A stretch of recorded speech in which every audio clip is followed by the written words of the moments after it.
In this presentation, we'll examine the different types of gas pressure regulators. Free-poppet regulators do not have a mechanical link between the poppet and the diaphragm. The downward stroke of the diaphragm pushes the poppet down, but upward diaphragm movement does not pull the poppet up to close the regulator. If particles or other contaminants are in the gas stream, they tend to deposit or precipitate from the gas stream onto the seat or poppet due to the large drop in pressure. Such contamination can and does prevent the poppet from sealing against the seat. This leads to an increase in outlet pressure above the set point. A severe seat leak could cause damage to low pressure components downstream, such as gauges and pressure sensors. Worst case, the outlet pressure equals the inlet pressure. The tied-diaphragm regulator features a mechanical link between the poppet and diaphragm. The downward stroke of the diaphragm pushes the poppet down, and the upward diaphragm movement pulls the poppet up to close the regulator. Again, particles enter the gas stream. Again, the contamination precipitates on the poppet or seat, and the regulator cannot fully seal. This causes an increase in outlet pressure, pushing the diaphragm upward, which pulls the poppet upward, increasing the sealing force. This additional force will stop or reduce the amount of pressure increase. Tied-diaphragm regulators are the standard for source cylinder applications due to this important safety feature. Two-stage regulators are simply two single regulators in series in a common body. Pressure is reduced in two sequential steps instead of one. One benefit of two-stage regulators is reduced supply pressure effect, as a change of inlet pressure on the first stage has little effect on the final outlet pressure. In this example, an AP1700 is shown, which simply incorporates two tied-diaphragm AP1500s in a single body. Free-poppet two-stage regulators are also available. Two-stage regulation can also be implemented using two separate regulators in series. In this example, the inlet pressure is 2,200 psi and the outlet pressure is 30 psi at 15 liters per minute. As the cylinder pressure drops from 2,200 to 200 psi, the outlet pressure remains constant. The first stage has supply pressure effect. The outlet of the first stage rises as the inlet pressure drops, but the changes to the inlet of the second stage is small and causes little change in second stage outlet pressure. One drawback of two-stage regulation is a reduction in flow capacity due to two orifices rather than one. It's also recommended to monitor the outlet pressure of the dual-stage regulator's first stage in order to diagnose a seat leak. Most only monitor the inlet and outlet pressures and not the intermediate pressure.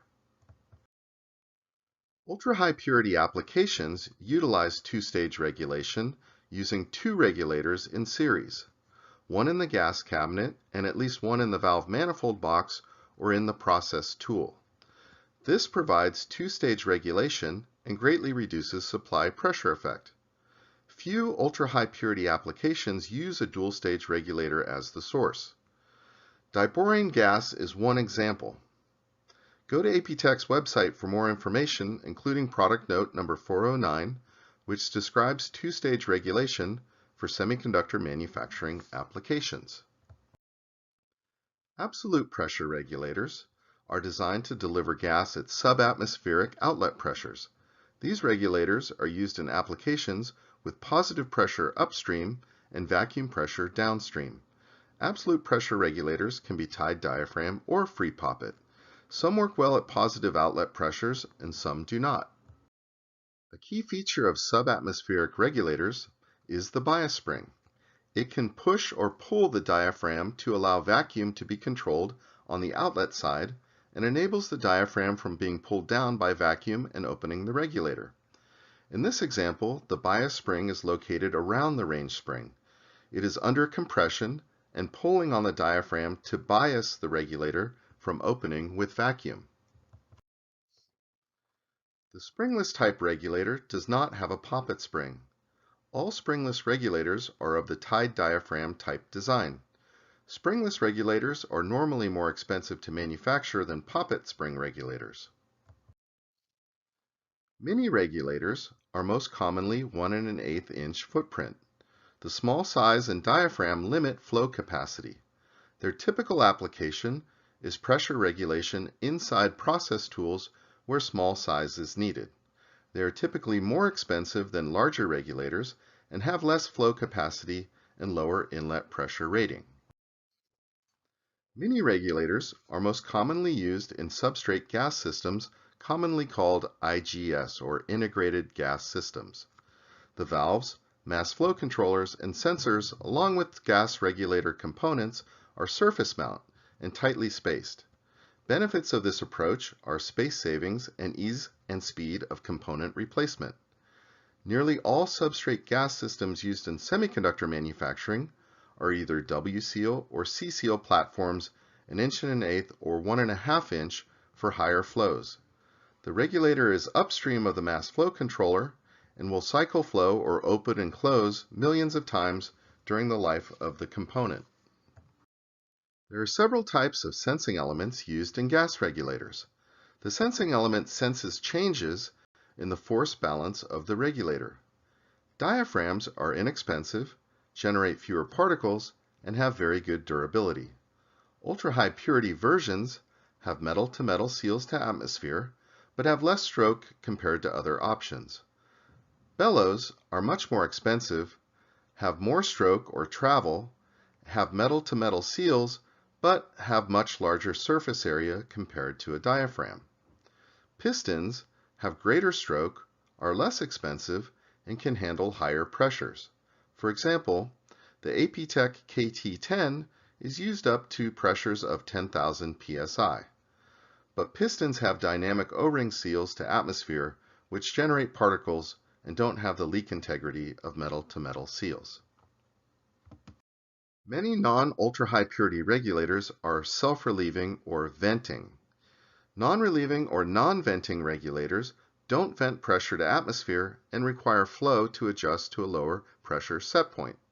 Self-relieving regulators vent pressure above set point to atmosphere, enabling the user to adjust pressure down without flow.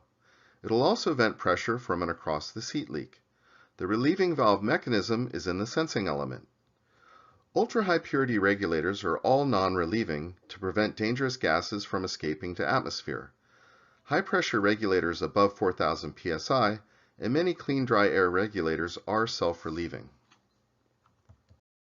Now let's review the key information about regulator types. Free-poppet regulators do not have a mechanical linkage between the poppet and the diaphragm. Tied-diaphragm regulators do have a linkage, and it enables the diaphragm to pull the poppet further into the seat in case of a seat leak.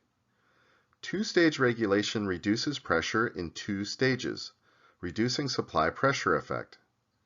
Mini-regulators are commonly used in substrate gas systems upstream of the mass flow controller on or near wafer process tools.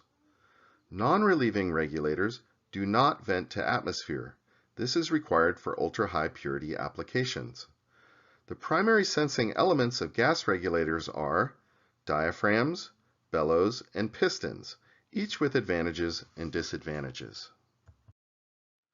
For more information about APTEC products and technical resources, please go to aptech-online.com, where you can download product note number 409 and learn more about two-stage regulation in semiconductor manufacturing.